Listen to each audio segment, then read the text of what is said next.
Magandang gabi po sa lahat. Ikinagagalak ko po na makita ang aming mga katangi-tanging doktor ng Kamaring Doctor Hospital at lalo na po kasama ang kanilang mga magulang. To golden light,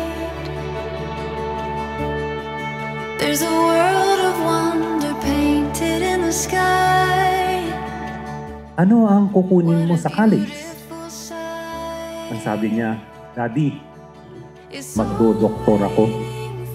Siyempre, as a father, as a parent, dapat matuwa ka. During that time, nalungkot ako. It's just the beginning.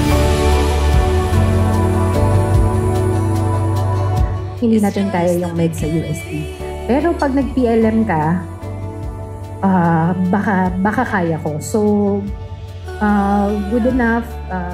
The Lord is very good to us. Pumasa po ako sa PLM and eventually natapos ko. Natapos niya yung medicine, natapos niya lahat ng hindi namin nararamdaman.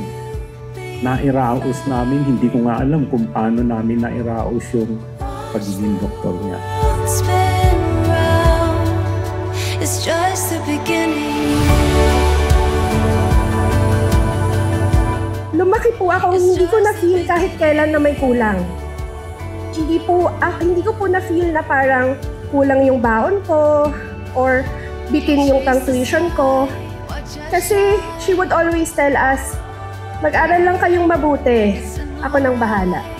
Ang magulang may mataas na pangarap sa kanilang mga anak. Pangarap na gagawin ng lahat para makamtan. At ang magulang ay nagmamahal sa anak ng walang katapusan. Paulit-ulit kong sasabihin sa parents ko, kay Daddy, wala ako dito. Cliche as it may sound, kung wala sila. Wala man na ipamana sa akin yung parents ko na mamahaling mga, kung ano bang pamana, anything.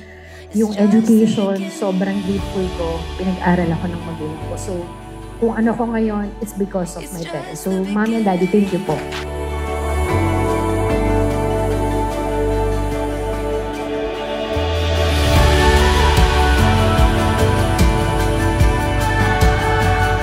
Alam niyo, hindi po sayang yung tuition fee, yung dugot, pawis na dinugol niyo sa anak ninyo. Kasi hindi lang po kayo nagpag-graduate ng doktor, naging top doctor pa ng Kamaring Doctors Hospital.